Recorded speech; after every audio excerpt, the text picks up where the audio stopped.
expecting Nina's nephew, Thais, who may join. I don't know if he's having any difficulty joining, because he said he was going to arrive a bit early. But anyway, all the Vietnamese group are here and translating into Vietnamese.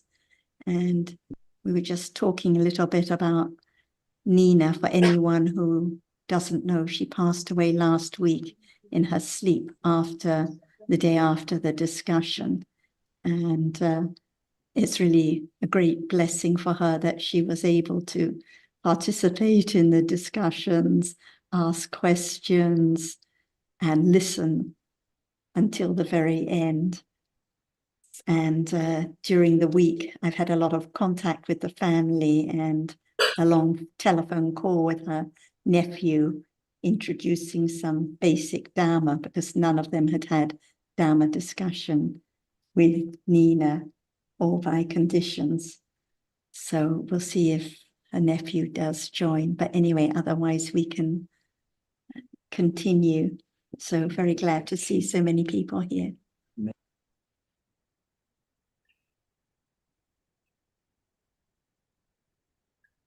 Sarah, how do you pronounce Nina's nephew's name? I think it is Thais. Is that correct, Carmen? Thais. Thais. Yeah, yes. Thais. And an unusual name for us. Thank you.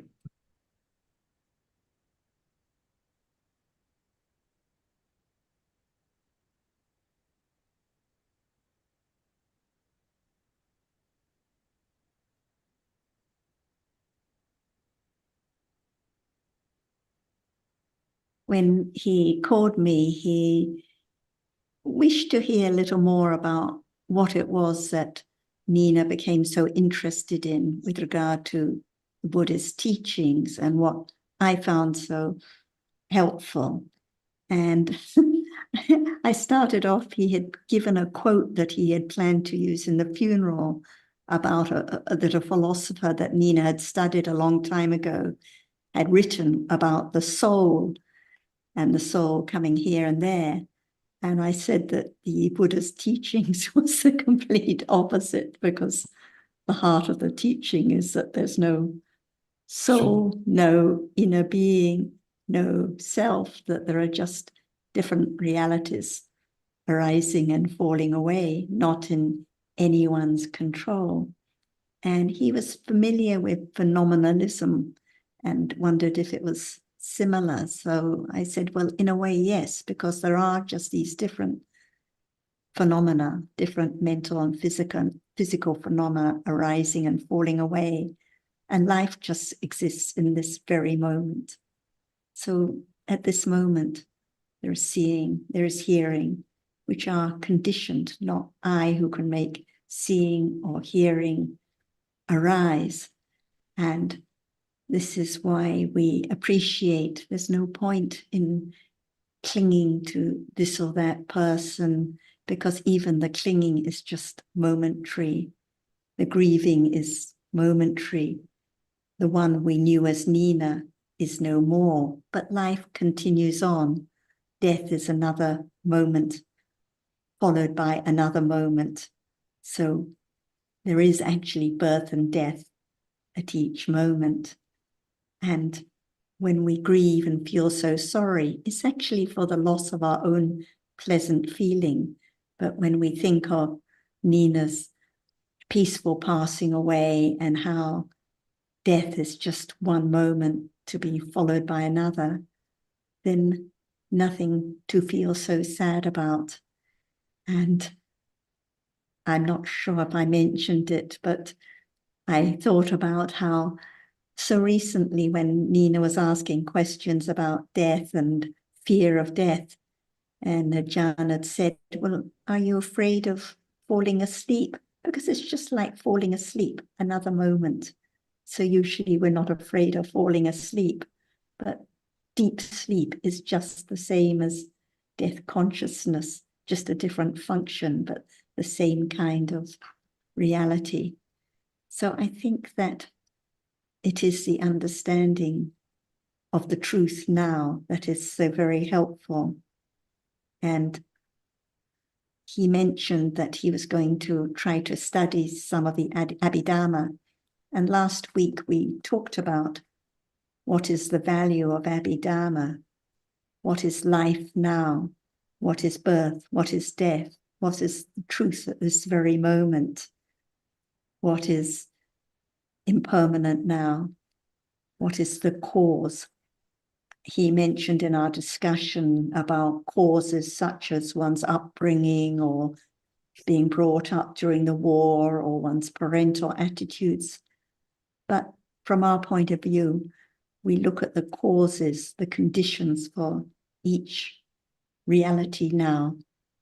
The cause of seeing now is past karma, and there has to be what is visible impinging on the eye sense. The thinking with sadness now is not caused by the upbringing, but one's habit, one's tendency of clinging and then feeling sad when it's not as we like.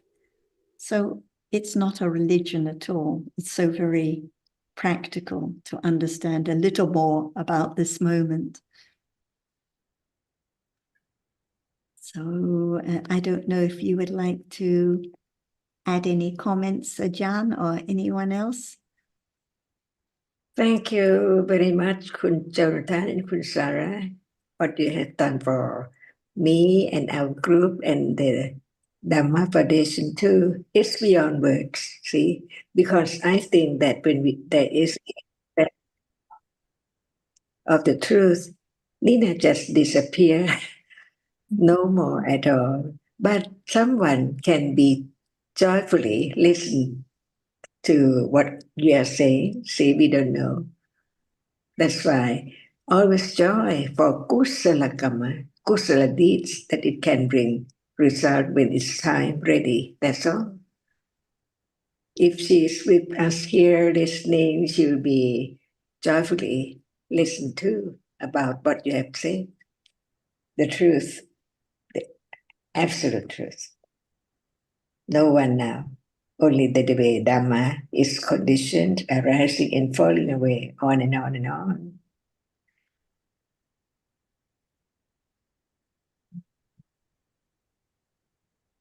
So anyone can be joyful listening to the truth. No one, only different conditioned Dhammas, depending on conditions. And among all conditioned realities arising and falling away, right understanding is the best of all. Understanding the truth, no one at all, not me, not you, not anyone at all. Only moment of seeing, hearing, considering about what is there as it's gone, never to arise again. But as long as there are conditions for whatever arises, it is arising now. See, this moment pass on and then another moment, non-stop, as long as there are conditions. But there are so many different conditions for whatever is now arising. The level of understanding, the moment of seeing, and just listen to understand the very subtle truth. And that is the only way to letting go wrong understanding and clinging with ignorance of this very moment, as is not yet clearly experienced until time comes. From now on, little by little, it will be there unexpectedly. So enjoy each moment of understanding the truth. No one.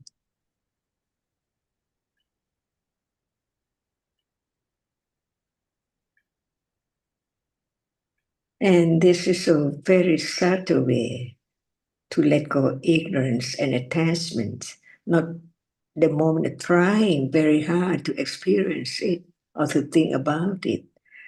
And it has to be the daily life, natural life, as now. So right understanding is so very truthful to the truth. How much understanding of that which is now appearing. until conditions are there, unexpectedly, anatta. No matter in what circle of life, in circle of death and birth, understanding is there, enrooted, developing each moment of understanding. That's all.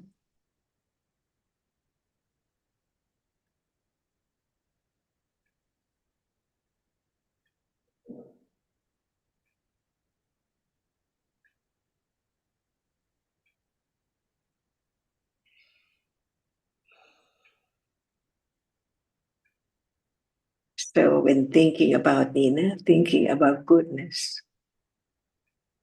understanding moment,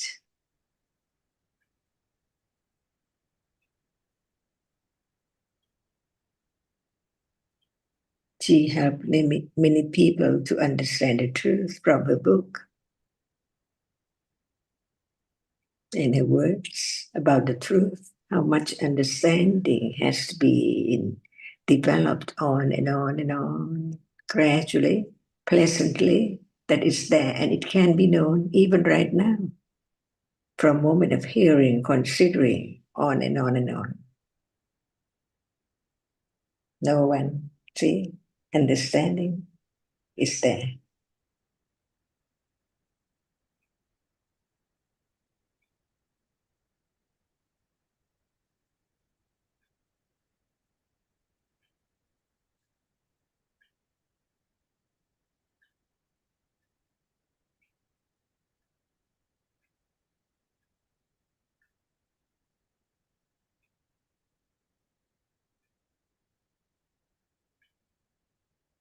Would anyone else like to make any comments? I'm sure that Kays and the family will be able to listen afterwards if anyone else would like to add any reflections.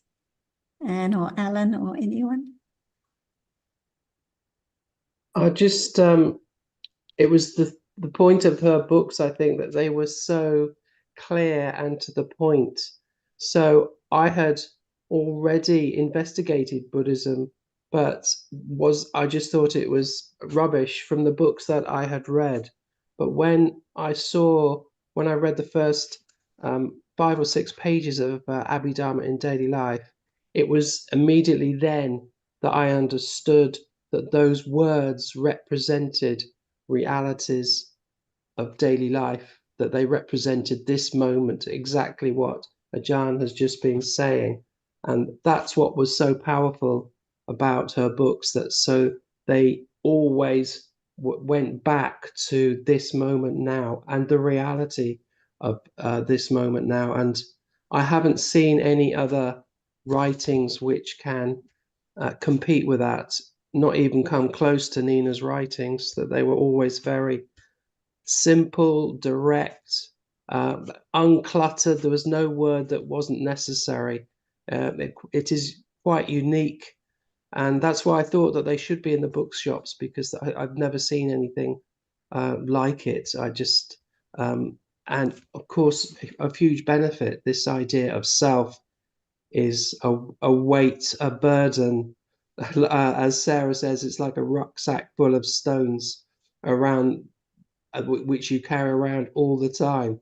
So it's a huge relief to begin to be able to understand that actually there isn't one. So yeah, there's nothing compares with her writing, so clear and precise, and immediately helps to get to grips with the Buddha's teaching. So that the first page of the Abhidharma, I think it sums up the Buddha's teachings. Everything is just nama and rupa.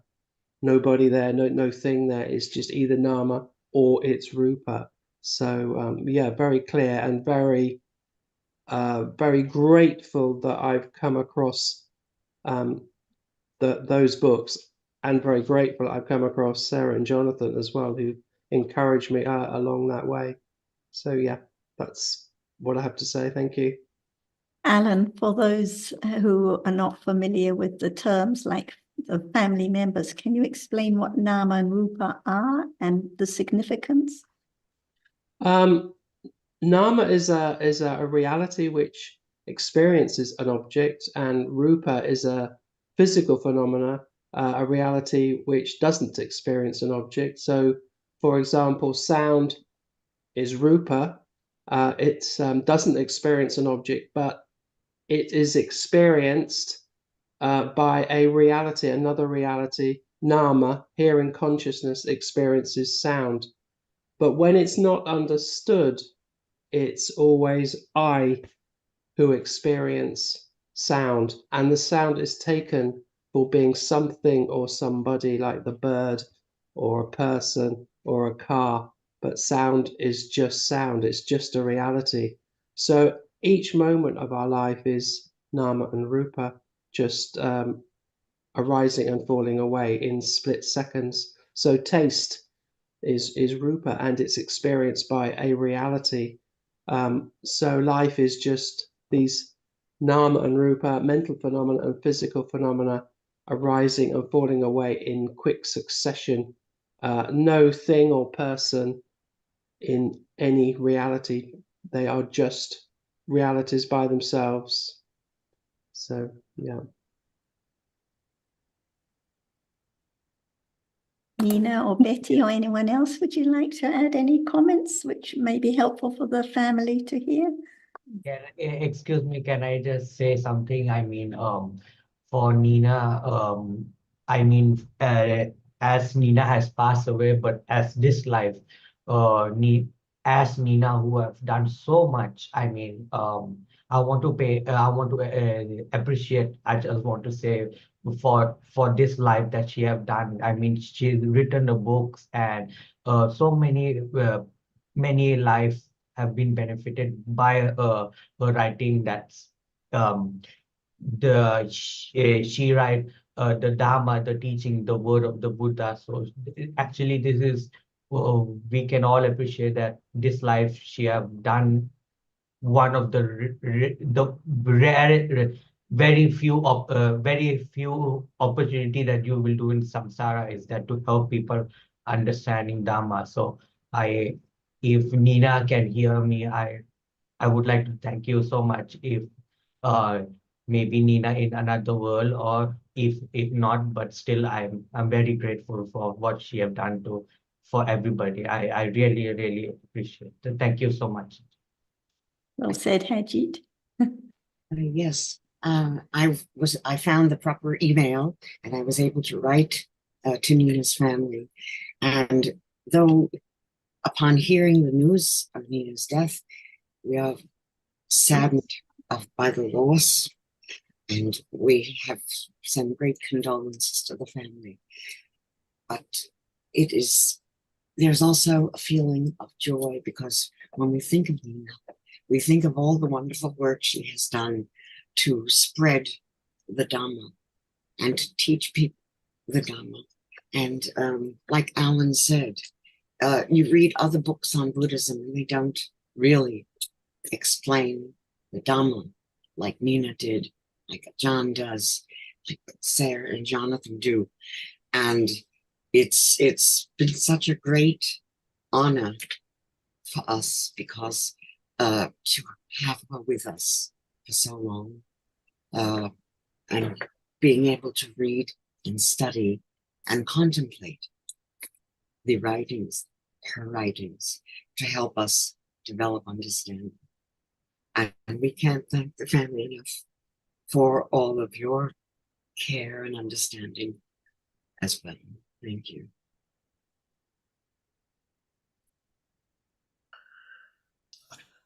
And your mic is not, I think you want to speak something, but your mic is not. I do. Just a minute. Your mic is mute. We heard you there briefly for a moment, Anne, but now we've lost you again. Okay. What about now? Okay, yes, thank you. Okay, yeah. What everybody has said, it rings very true, and genuine, as we all feel, great gratitude for having had Nina among us. The first reading I did about Buddhism was through Nina's books, At the time, they weren't books. They were chapters typed out to eventually be turned into books. So when I started looking at other things about Buddhism, I was shocked because it wasn't well, it just wasn't ringing clearly, or it didn't seem to be true to the fact that it's all happening now.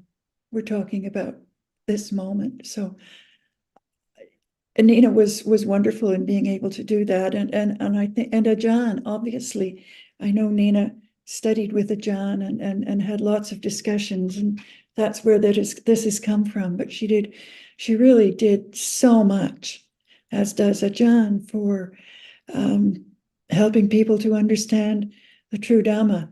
That without Ajahn's discussions and Nina's books, we wouldn't understand what we're beginning to understand now. So, as some people have said, Nina was a real treasure, a real gem. And Phil said something on the DSG this afternoon that really struck me, and the word had come across my mind when I was writing earlier. Nina was very humble, a lot of humility. You would never. I can see how her family didn't know what she was doing and what her deep interest and deep understanding was. She never pushed it. She was always happy to talk about it and found the opportunities wonderful. And when the opportunity was there, she certainly walked through the door. But you could spend a long time with Nina and not know that she was the scholar and have the understanding that she does, which I think was a wonderful characteristic. The humility part of it, being humble. Anyway, we can't thank her enough.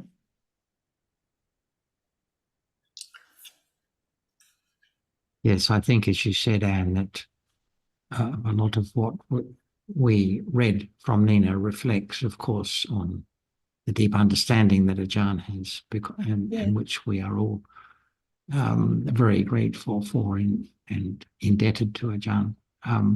But Nina had the inclination to put it in writing and share it that way. And that was what was, so unique about her. Not an easy job to do, as we found, even when trying to send a message to the list to put Dhamma under one's understanding of the Dhamma into words. But Nina had the courage to go ahead and do it, and she had a way of doing it also, which made it accessible to anyone who cared to read. She explained it very well related, whatever Dhamma topic was under discussion, to something that was going on at the time in daily life. Mm-hmm. Yeah, she was marvelous that way. I agree with you, Jonathan. It sometimes takes courage to start writing, especially when you I think have a readership out there that might get it, might not, might agree with it, might not. But she just stepped out there and did what she knew was right. Well, someone once told me that, before she met Ajahn and came to understand the Dhamma, she was, we know, quite a devout Christian. And she did the same, apparently, with her studies of Christianity. She was quite a prolific author. So it just goes to show the inclination, the natural tendency, and how we're all different and things like that. Mm-hmm.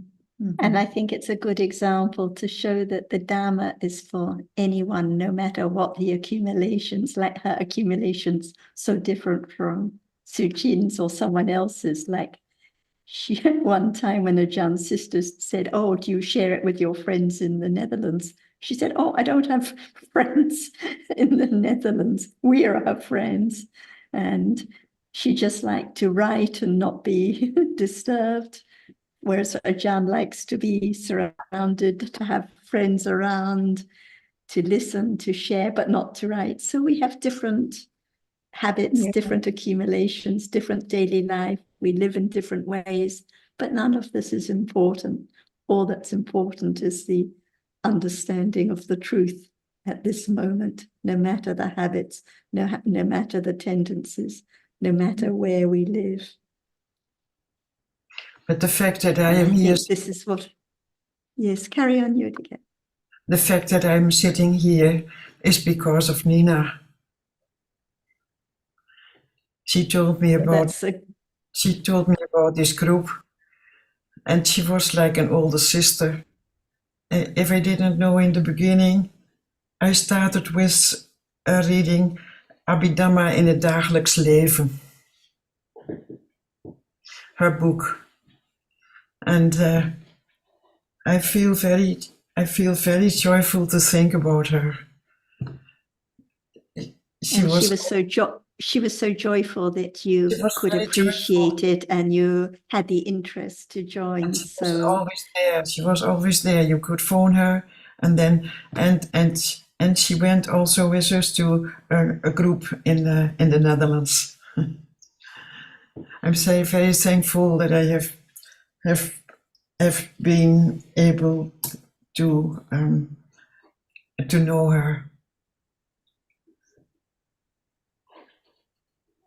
it's a wonderful way of showing your respect and appreciation, Yotika, because after so long following other practices and methods and having other ideas, to be open-minded, to listen to the truth and to appreciate it and join us here is wonderful. So we all pay respect to your appreciation and understanding too. And we can also pray. She would be happy if she can hear us, like have a discussion and understanding Dhamma. So we pay. Nina have done so much, so we can pay respect by having discussion and right understanding. So that would make her joyful as well.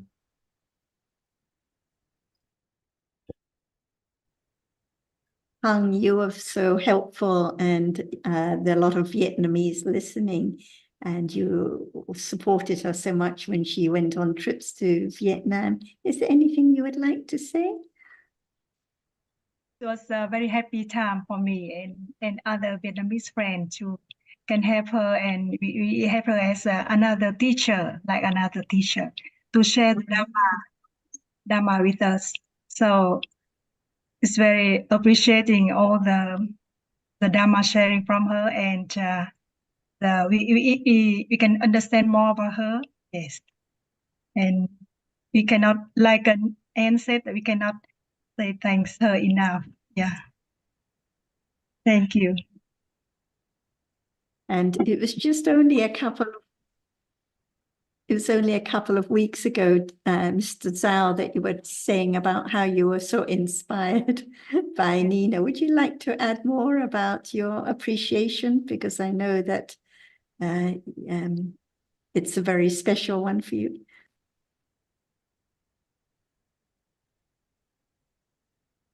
Yes, thank you, Sarah. Kunina, always my great teacher. And every time when I see him on the Zoom meeting, as I already said to you, like as my inspiration. Yeah, thank you, Sarah. And she always be my great teacher. And as Ajahn said, all Adama. And thank you for everything. And sorry about my poor English. Thank you.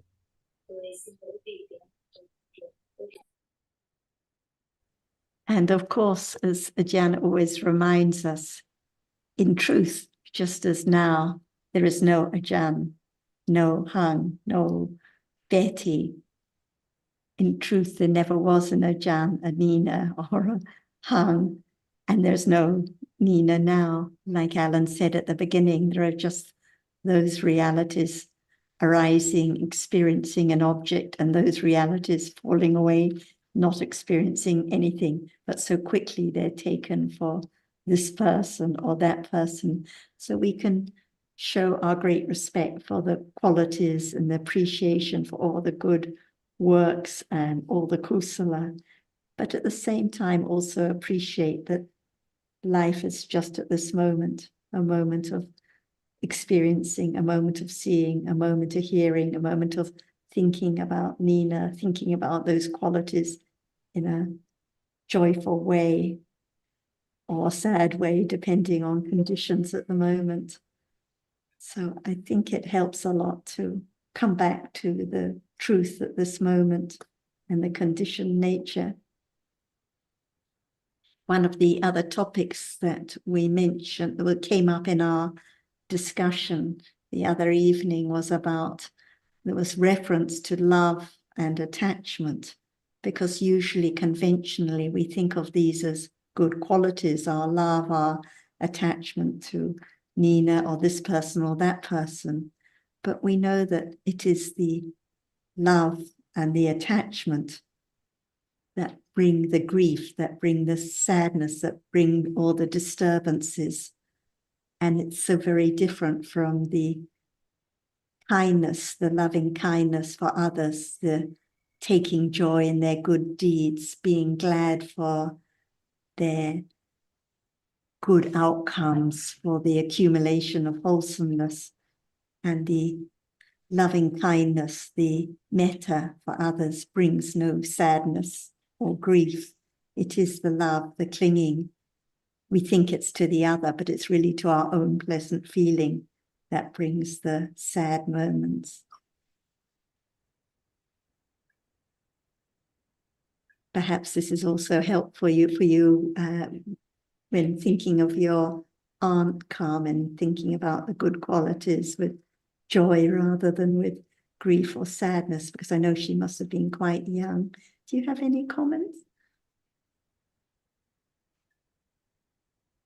No, I totally agree with what everybody is saying, and same as Yotika. It's due to Nina that I'm in this group, since I met her in a Dutch group, and she mentioned this group in Ajahn. So I joined, and yeah, in that group we used her books to get some understanding.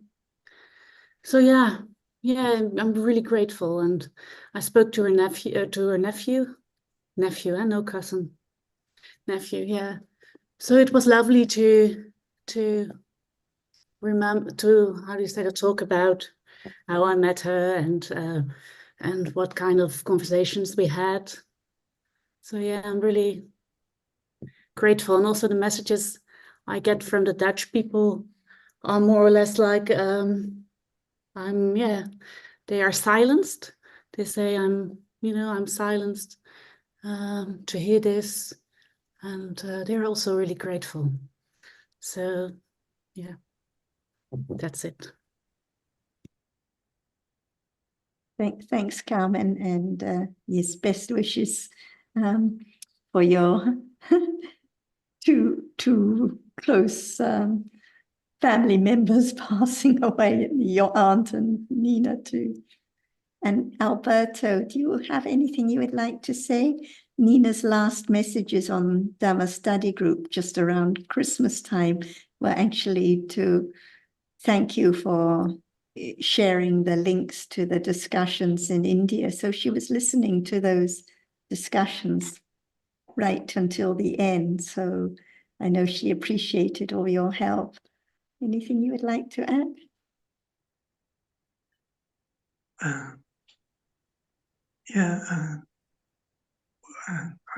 wish she can have more opportunity in her new life to listen to someone like Ajahn, like she listened to Ajahn in this life. I hope that she will have the opportunity to listen more the teachings of the Buddha, which is I think it was the precious thing that could happen to anyone in any life, and that happened to Nina in her life, and so I'm joyful for that, and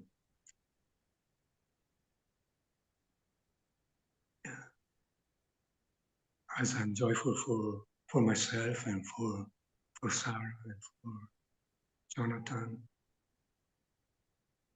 and for anyone who listens to the teaching. And we know the good qualities, the interest in the Dhamma, the understanding, the appreciation of what is most precious in life is not lost. We know that those qualities accumulate and the tendencies are there. They are as asya, as latent tendencies there, ready to condition more understanding when it's time, no matter which lifetime, no matter how long, like has always been emphasized. It takes a lot of patience. We don't know when and where the opportunities will be, or when the understanding will be, or when there are the chances to listen, but the tendencies are there, not lost at all. So we can be confident about that. Nina was also very appreciative of other people's interest, and discussing with her, you know, she appreciated what others were saying. It was not a one-way street at all.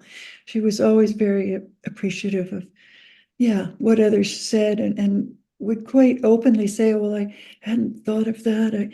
You know, she was just very, very even that way. She supported a lot of people, and I think she felt supported by a lot as well. It really was a, you know, a multi-pronged relationship. It was, yeah, it was wonderful.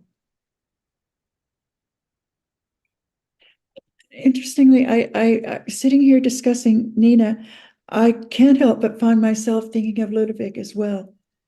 Ludovic was such a huge support for her, kept her going, and I know she appreciated that very, very much. And you know, it was difficult when he moved on to another world, but my gosh, did she ever come back and take the reins and get herself back to Bangkok, to where she felt comfortable? When he first passed away, she told me, she wrote, and she said, oh, Ludovic said I wouldn't be able to travel anymore on my own because he'd arranged and organized everything. Yeah. And I said, well, he's passed away now, so you don't have to listen. I think you can manage it. We can do this. You can come and stay in the hotel with us, and Yeah. we can all look after you. And she did, and she was so happy, and she really appreciated all her trips to Thailand and Vietnam, and the understanding continued to develop. So she appreciated more and more how daily life, the understanding has to be. Yes. One can enjoy looking at photos or visiting different places or having different kinds of conversations, because whatever arises and falls away in life, it is Dhamma. There can be understanding anytime, anywhere, but the confidence has to develop with the understanding on to appreciate the essence. And she once told me that for a very long time, she could only listen to Ajahn, not to anyone else. But then that all changed, and she appreciated that she was losing so many precious opportunities by just fixing on listening to one person only. So then she started to listen to others of us, and like you say, listened more and more to what other people were saying. And it was a great benefit to her. And she showed her appreciation of that. Yeah. Yes. Actually, Good. Hello, so, Maeve. I wasn't sure if you knew about it. That was why I sent put the message there. look, I didn't actually, and so I've just been reflecting about Nina as everybody speaking. And then mentioning Ludovic made me think about how, having known Nina over a long period of time, she was a wonderful example of someone who was very open about facing difficulties in life. And when Ludwig died, I think we all witnessed the impact of that on her, but we also witnessed how she was able to use the support of the Dharma. And that she was an ongoing example like that as she aged and became more infirm. It was like the Dharma became deeper and deeper in her. And so we were able, she was sort of a living example of how the Dharma developed, the understanding developed and became, the word that sort of comes to me is simple, but I don't mean, she, although she was so scholarly, I most appreciated the way Nina could ask really simple questions again and again, and without any kind of pretension about having understanding, but always inquiring over and over, so that I think listening to her, she instilled a lot of confidence about being able to do that. That simply because she had been studying and writing about Dharma for such a long time did not mean that she could not go right back to the beginning. And I think anybody who came to the discussions in like a new person must have been very reassured by witnessing that approach. There was just something so humble and genuine about it, and very helpful, because it always prompted Ajahn to go back over things, and never in quite the same way, because the question was never quite the same. So she was actually an invaluable member of the group. And it's funny how there's just that assumption that she would continue to be there, that forgetting about the impermanence of life and that. So it seems it's hard to think of her not somehow being on the screen as she so faithfully was. Yes, she was quite a wonderful devotee of the Dharma, I think. And as she got closer and closer to the end of her life, if someone asked her a kind of rather technical question or something about jhana or nibbana or this or that detail in the process, she would just say she wasn't interested in it at all, because she knew what was most valuable, most precious, if death were to come now or any time, was the understanding of the truth now, understanding of seeing now, understanding of what is seen now. The Pali terms are not important. The details are not important when it's just book study and scholarship. But what is really important is developing understanding and letting go of the clinging to I, to someone here, something there. So I think this was also why her questions were all about this moment, and she really didn't wish to go into other topics that were not relevant to that understanding. So as you say, I think everyone can appreciate that a lot. Gabby or Vincent, would you like to say anything before we go back to Ajahn and her comments? Gabby, you've also known Nina a very long time and had a lot of contact. Would you like to say anything? Well, no need. Vincent, do you want to say anything? Maybe he's not there. Ajahn, would you like, oh, Vincent, would you like to say anything before we ask Ajahn to continue on? Also, like many people, Nina's book helped me to have the access to the true Dhamma. And because the book Vipassana later, that really get me to try to say thank you to Ajahn, to meet with Ajahn. And it happened in Hanoi 2016. So I think many people explain very well why her book is so unique and important. So also I want to thank Alan for publishing Nina's books. Yeah, that's also important. And I wish the new life is another life of Dharma. I just would add, I've appreciated listening to everybody. It's been a real, it's a real gift. One thing that, and I appreciated especially Maeve, your comments. She had a humility about her. She was very inspirational. That's how I saw Nina. I felt she was, I think probably the quality I appreciated most about her was her zealous commitment to Dhamma. It was very evident, and she was very committed to Dhamma, to the truth of it, and had a great keenness to pursue that. And everybody's comments, to a lesser or greater degree, have mirrored those points. It seems to me. I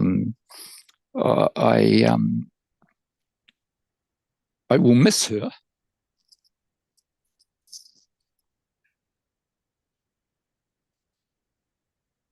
But we know that's the nature of Dhamma. That it cannot be otherwise. That's the way it is.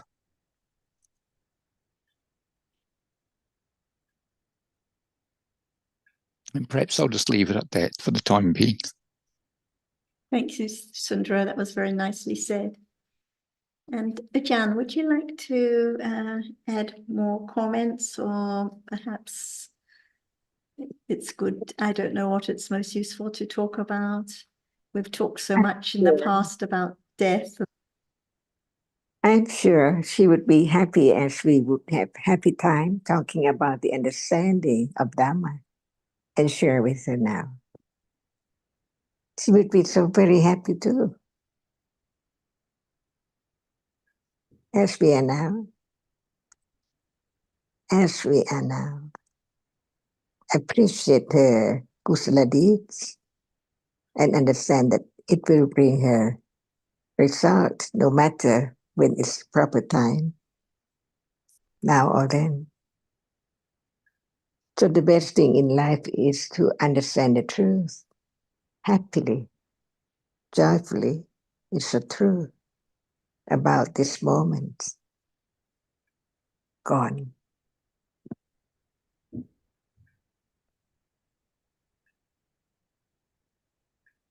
So is there anything we would share with Nina if she with us now here talking about Dhamma?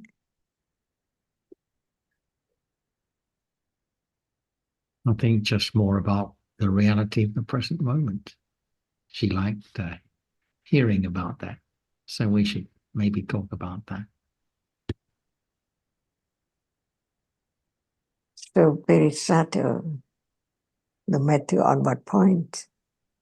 even that which conditioned it, letting go the idea of self and taking for this or that or something or someone. See, in truth, what is there is just so very short, conditioned, arising and falling away unknowingly, taking it for something or someone so very important. But in truth, all are gone, never to arise again. But the conditions, it's accumulated from moment to moment. To understand the truth is better than all. And the truth is right there now, to be known gradually, little by little, to understand how subtle it is. Otherwise, without understanding the depth of the subtlety, the profound of the teachings of the Buddha, nothing can let go. The very, very strong attachment to that years and years ago accumulated as something and someone. That's why just learn to understand the truth. And when the understanding is there, a little more, it can be known in daily life gradually, thinking a little more about what is there at the moment when it's there in life. Natural life, daily life is a proof of understanding. To let go or to cling or wanting to understand it, so very subtle attachment. That's why only understanding the subtle reality as it's so subtle, it does not appear as it is right now until time comes. Understanding that is beyond expectation, only a moment of understanding, a moment, just a moment, develop as it is so very gradual, unknowingly. But it's there, accumulated. No one can change the way it is at all. So it's now how much understanding of what is there can be known. No expectation, gradually, little by little, talking about seeing right now. Otherwise, there's no thought, no thinking about it at all. Just forget what is there in life, forgetting the truth of that which is now appearing. Until, do you forget anything? What's the answer? Forgetting that it's just a reality. So very impermanent, so very short. No matter what is there, gone, but it does not show up as it is. Only right understanding can penetrate the truth with firm and firmer understanding about the truth that it's not there anymore. It's just that which appears and disappears, not known at the beginning, but right understanding develop on and on to be acquainted with different realities one by one. So there can be attention to just a characteristic of what is there, little by little. So it can understand the difference between the moment of seeing and hearing and what in between.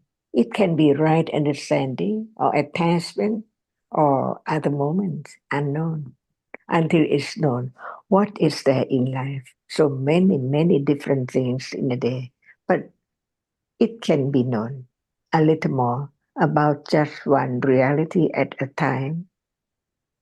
No selection, no choice, by conditions, unexpectedly. That is the understanding and firm understanding of anatta, little by little, to let go the idea of something or someone.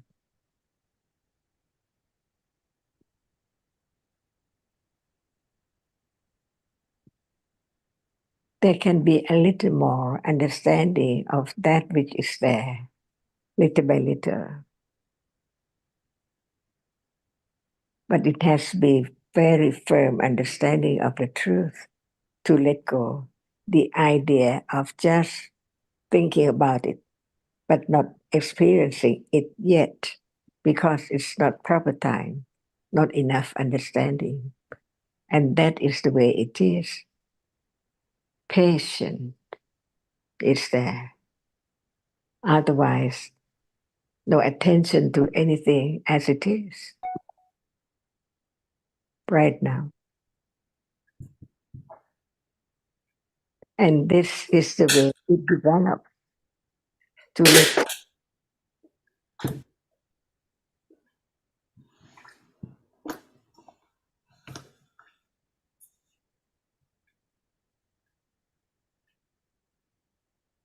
Yotika, I think you need to mute your microphone.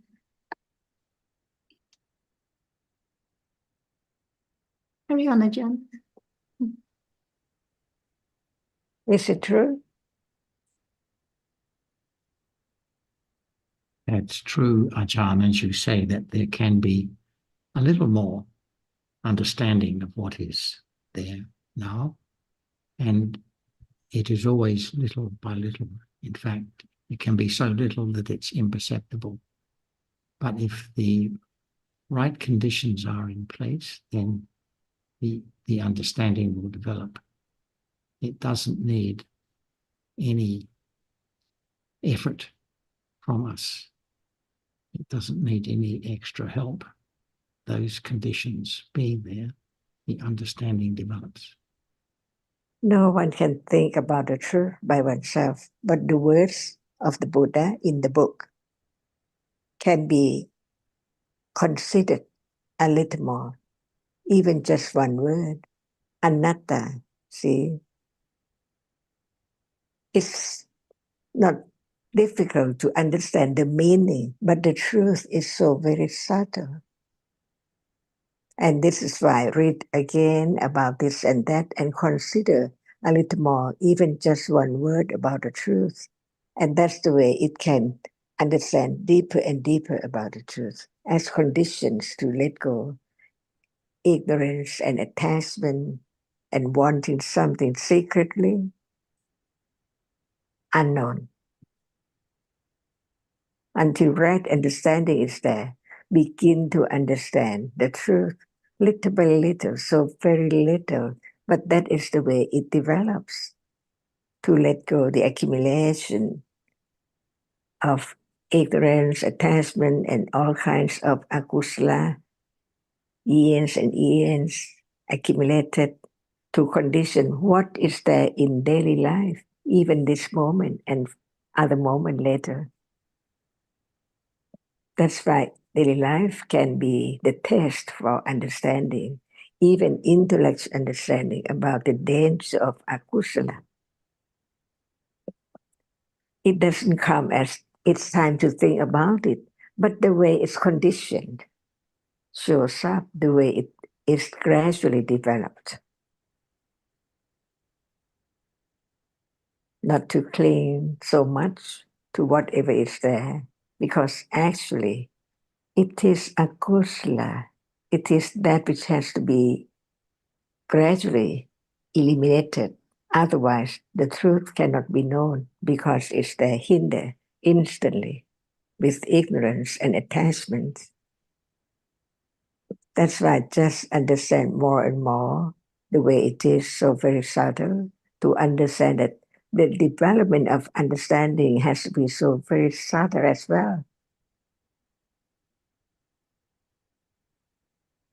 The same way of the accumulation of moment to moment,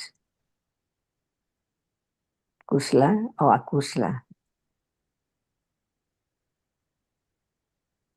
So without understanding more than just intellect understanding, can condition moment of understanding, the kanti and the virya by conditions to develop further on, not just only intellectual understanding about what is there arising and falling away. That's intellectual understanding. But what is there which arises and falls away has to be understood and attended more than just the word.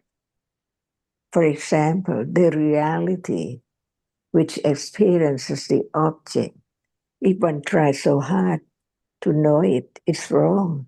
But from understanding this and that, little by little, here and there, construct the understanding of the truth of whatever is there, no selection at all.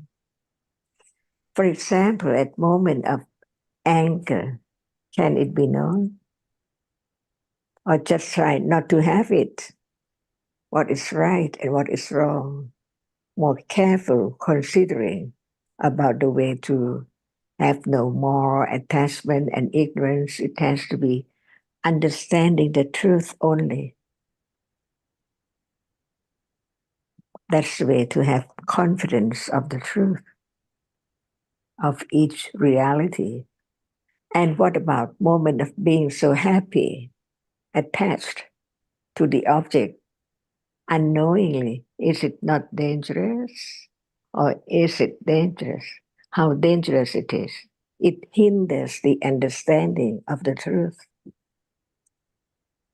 But when there's a little more understanding, it can condition the understanding of that moment, even at moment of just thinking about it. It is just as it is. So it's no one. Little by little, the way it is, so natural.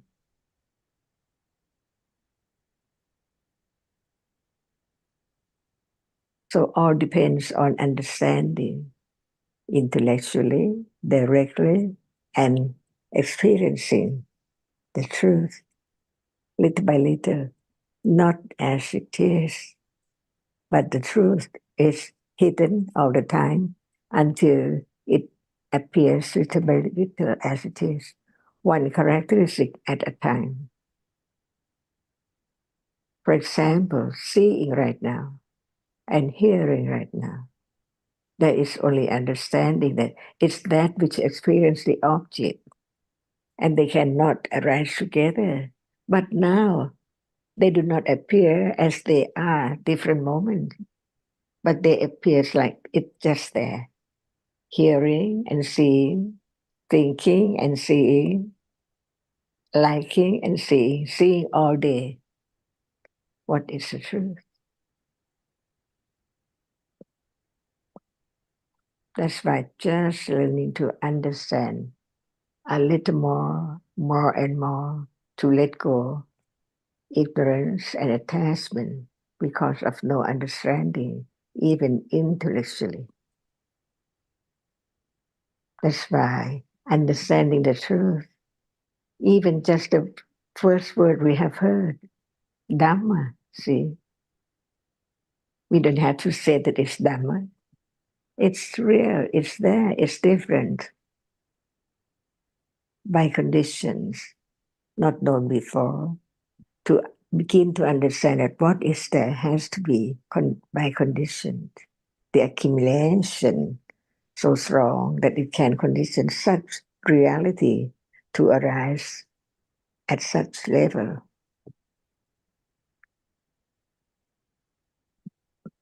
But with truth, with true to the truth.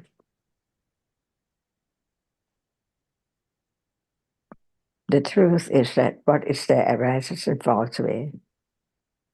Be true to the truth, to understand the truth, and then to begin to attend to the characteristic, which is that which experience. No need to say that it's that which experience, but it's the way to begin to attend to the truth of the characteristic of that which is there. Just arise to experience by different conditions, different characteristic, different function.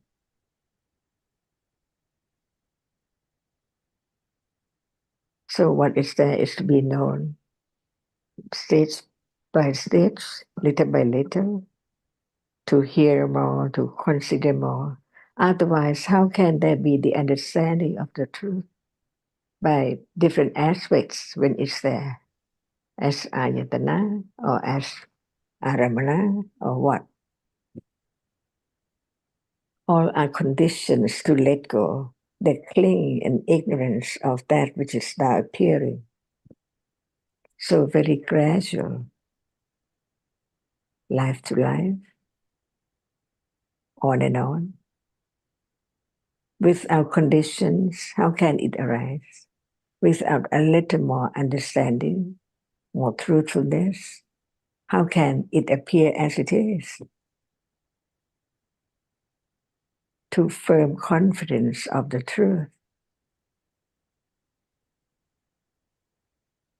and understanding what can be known is that which is already there, not that we try to have something to be known when it's not there yet.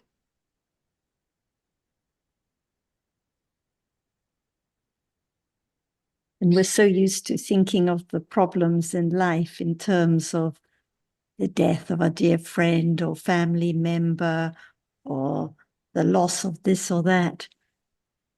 And we forget that actually the real cause of all difficulties and disturbances is not the event, but the clinging now, the ignorance now, the aversion, the grief on account of the clinging. So whatever arises in life comes back to this moment of experiencing. And last week we talked about the dukkha, the unsatisfactoriness of whatever arises and falls away in life. So no one thinks of the pleasant feeling or the attachment as being dukkha, but actually the seeing now, the hearing, the pleasant feeling, the unpleasant feeling, the joy, the grief. Each reality arises and falls away. It's not a refuge. It's not what is worth clinging to. It's unsatisfactory.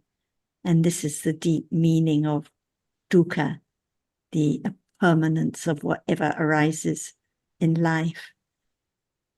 So instead of thinking of what is worthwhile as the love and the beautiful experiences, we begin to appreciate that whatever arises now is unsatisfactory. But in order to appreciate this, there has to be more and more understanding of what life is at this very moment.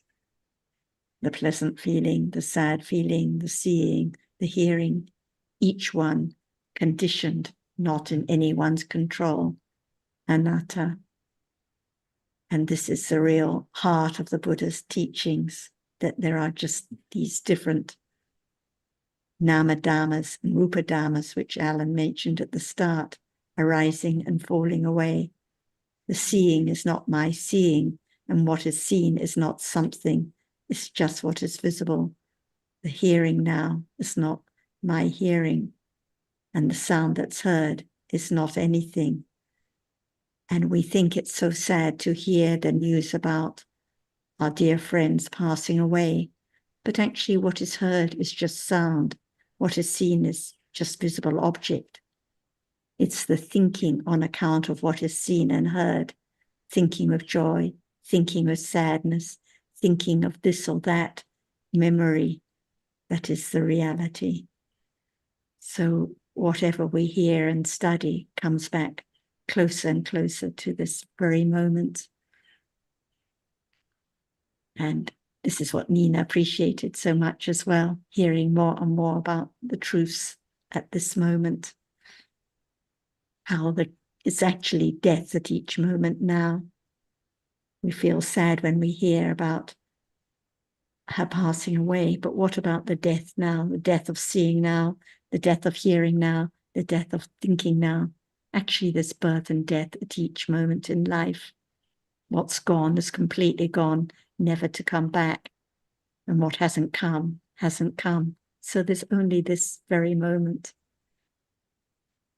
All that can be known is what appears right now.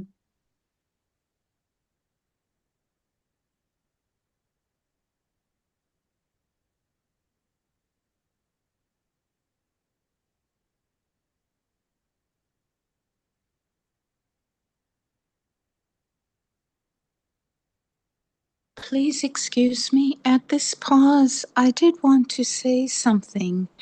When I initially heard news about Nina's passing, I'm not much for eulogizing or haven't anything particularly eloquent to say. But I will say that I very much appreciate a survey of Intl.Dhammas, which I regard as a magnus opus and a huge contribution to those who pursue and study Dhamma, quite a comprehensive volume.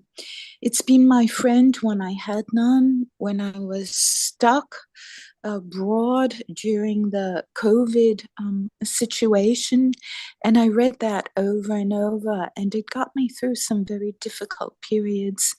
I have noticed moments, sterling moments, when she had this sort of girlish, refreshing quality that she, despite all her prolific writing, she never had this proclivity to be always on it or to always know to be on top. It was so refreshing to hear her just be very human in the moment and say she had fear or she had worry and so on. And the other thing I want to touch on was that she bore suffering with such dignity.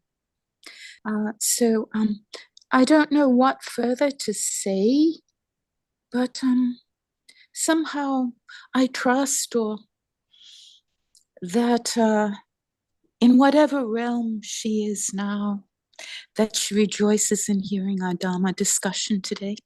Thank you kindly. Thanks, Eve.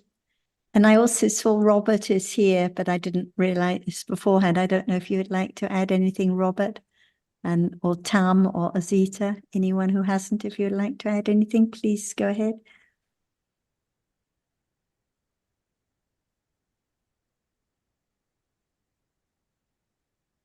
I just want to quickly add there to what Eve said. I thought that was beautifully said, Eve. I think you encapsulated so much of what Nina represented, and besides, and she was just an incredible role model. I think that's what you epitomized. Thank you for sharing that. Yes, Sundara, let us all rejoice in her kusala deeds.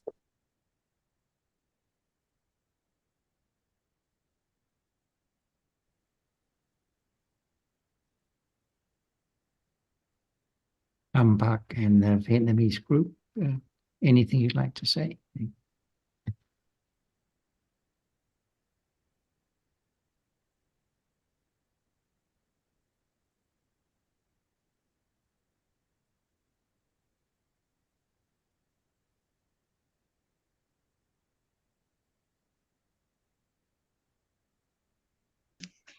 Yes, I think Tambak is want to say something. John is moving down from Yes. upstairs. Okay. Yes, Tâm Bạch. yes. Cô Tâm, cô dùng cái máy anh nói này cô Tâm. Nói luôn. Cô Thanks, nói Hai. We'll wait. Okay. Hello, cô Tâm Bạch use. Cô nói luôn. Hello. Hello, can you hear me? We can hear you. We can hear Yes. you. Yes. So I Thank you. just like to say a few words on behalf of all the Vietnamese friends. We are all gathered here to attend this special Dhamma discussion in memory of Nina. And of course, like all of you, we have tremendous gratitude for all what Nina has done. What Nina has done for anyone who is interested in the Buddha's teaching. And we also have a special connection with her because she came to Vietnam 3 times, even despite all her difficulties. And we all were very much touched by her many qualities. And for many of us, she's an example and an inspiration. So we know that this discussion will be shared with her family. So we'd like to, on behalf of all the Vietnamese friends, say a great thanks to all everything that she has done. And like everyone's here, we think that with all her kusala deeds, she will continue to have discussions or opportunity to develop further the understandings that she has accumulated. That's it. And I really appreciate that Ajahn said that it's joyful to understand the Dhamma. And if Nina was here, she would be happy to listen to the Dhamma as well. Wonderful. She'd be very joyful, yes. And I think also, like someone, Eve mentioned, she's very stoic, very resilient. Sometimes she was listening and in great hardship in India, for example, or the first time I went with her to Sri Lanka, she just had surgery, never mentioned it, just would listen and appreciate the Dharma and forget all about her personal difficulties. And like you mentioned in Vietnam, nothing easy about these trips for her, but she knew that listening to the Dharma and participating in the discussions was far more precious than dwelling on her personal problems or difficulties. So that was a great lesson. Confidence in what is most precious in life.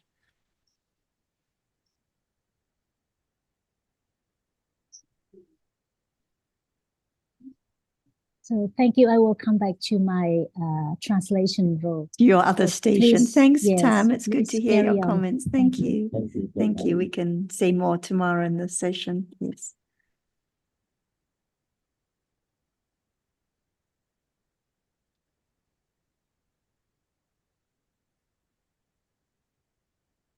Hello, can you hear me? Yes, go ahead, Robert. Yes, Nina was certainly a great Dharma advocate and had amazing understanding of Dharma. So she was confident in Dharma right from the beginning, as far as I can see. In fact, she said to me once that she heard the Abhidharma from Ajahn Sujin, and she just knew that it was correct, knew that it was the right teaching. So why is that? Because of accumulations, of course.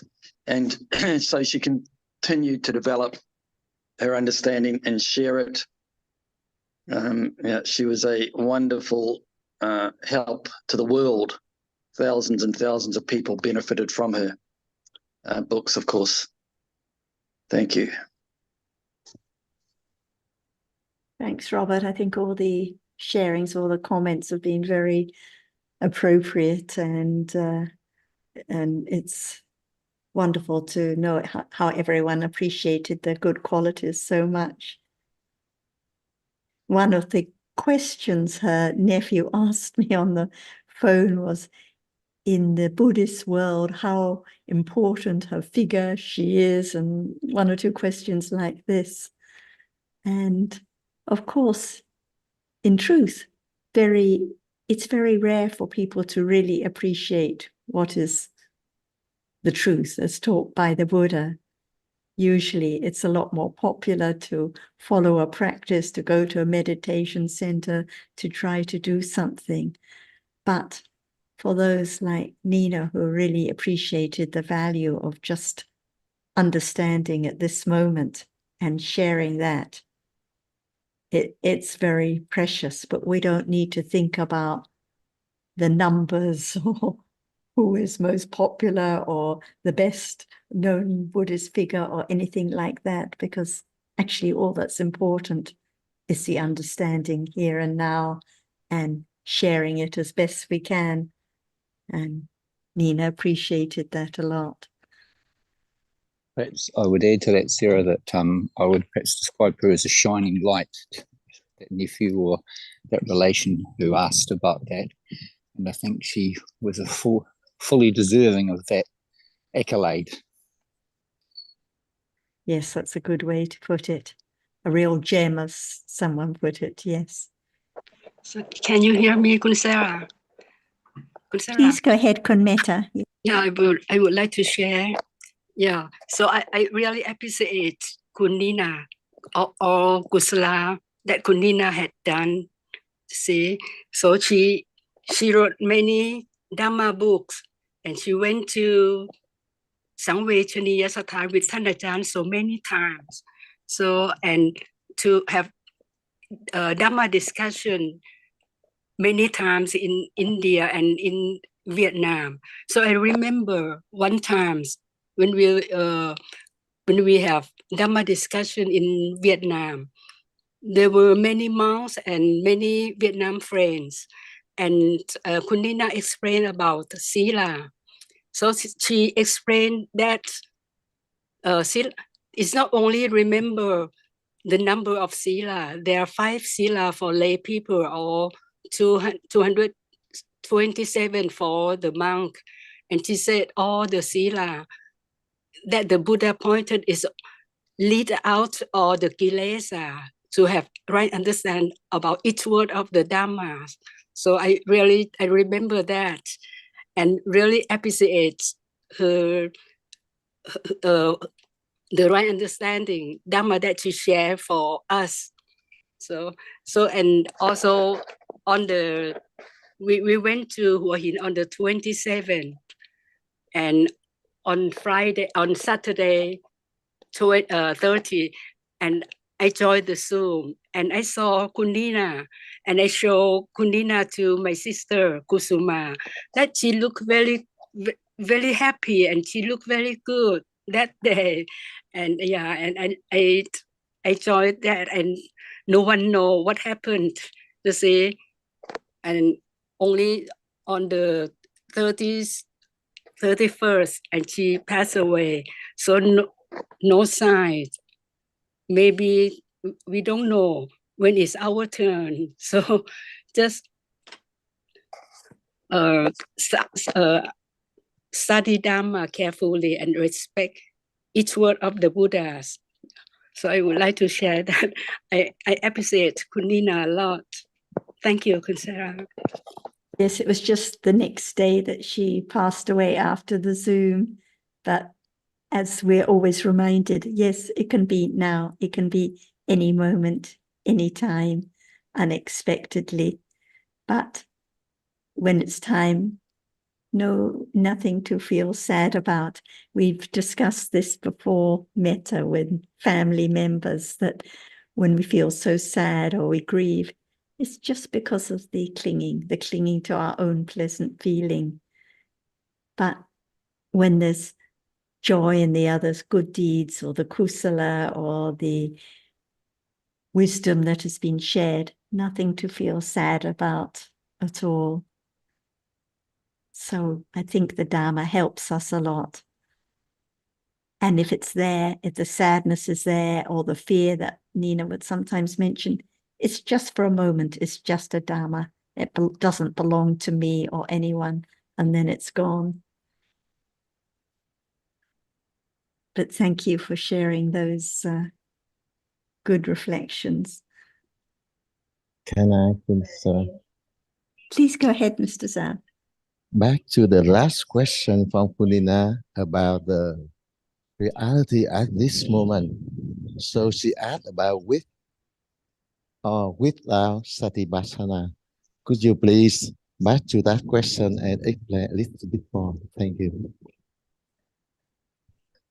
I think her question in that last session was knowing when there is and isn't moments of Satipatthana, the direct understanding of realities.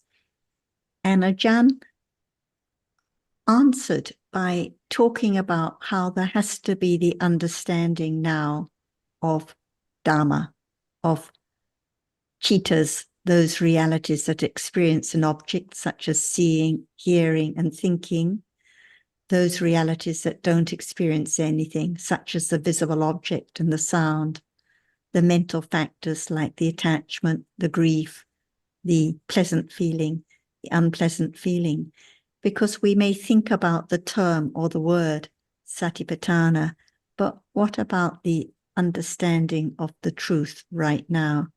What is appearing to be known now? Is it hardness that is touched now, sound that is heard, or thinking? So there has to be the gradual understanding more and more about the different realities that make up the day now, to understand that they are anatta, no one there, nothing there. Without the firm understanding about these different realities, the understanding cannot develop on and on to be the direct understanding of what appears. So the beginning is the wise reflection about the realities in life that we've heard about and discussed about. Actually, thinking is real, but Nina, who is so good, is an idea. So there can be understanding of thinking, there can be understanding of seeing, but the computer, the table, Nina, Ajahn, these are the ideas that are thought about. So the understanding comes closer and closer to the truth, to know what it is that is real, what appears right now, in order for it to develop, to be direct understanding, satipatthana. So the beginning is always now, never any other time, no matter whether there's grief now or joyful feeling or what there is at this moment. This is the time for understanding to develop. Otherwise, we get caught in the words and the terms and forget about what appears right now. Perhaps, as we don't have much time left, Ajahn would like to add more.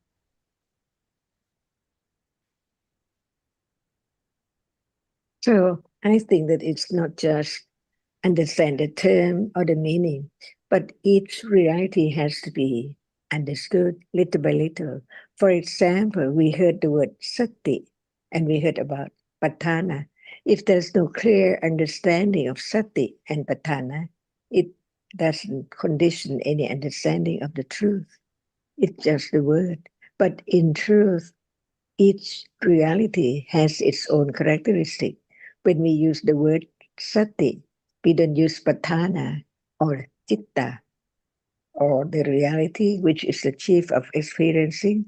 That's why learning to understand the truth little by little is the only path leading to letting go the idea of self or something of that which is now appearing.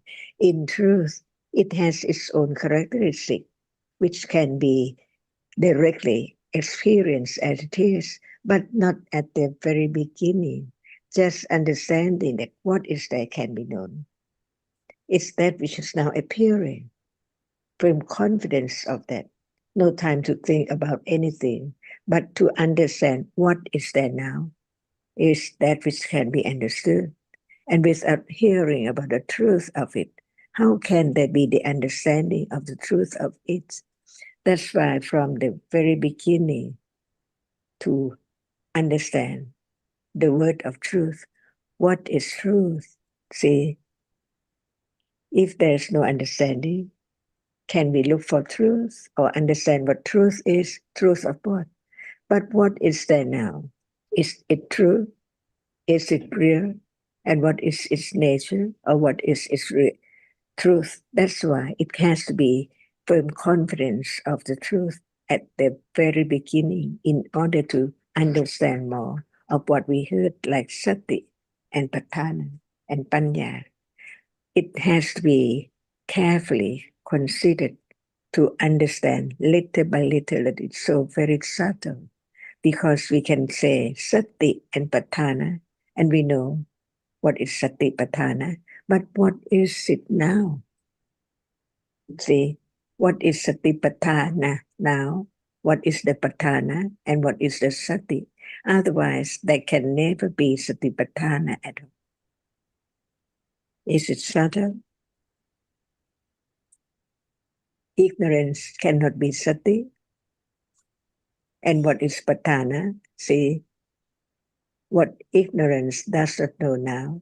Is it Satipatthana? Very careful considering about what is there as its truth. So true. What is Patthana? See, now, is it Patthana, Satipatthana yet? Or no understanding of Satipatthana? So it's not time for Sati to arise to be Satipatthana. Just learn to be careful considering of whatever is heard and understanding the subtlety of reality little by little, and that is the way to let go ignorance, which take what is there as so very simple, thinking that it can be known very soon, but in truth, not at all.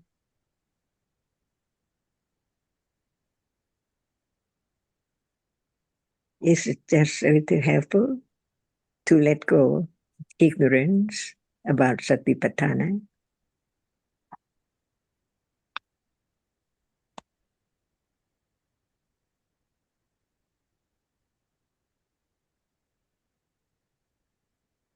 Mr. Zhao, do you have any comment to what you have heard? Yes, it's a little bit more clear for me. So I will consider this next time. Thank you, Chair. Thank you, Mr. Okay, I think it's been a wonderful tribute discussion to Nina. So thank you very much, Ajahn, and we'll see you all. Oh, I think next week there's no discussion. I need to just check.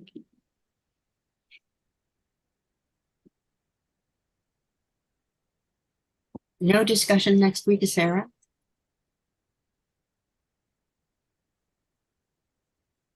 No discussion next week.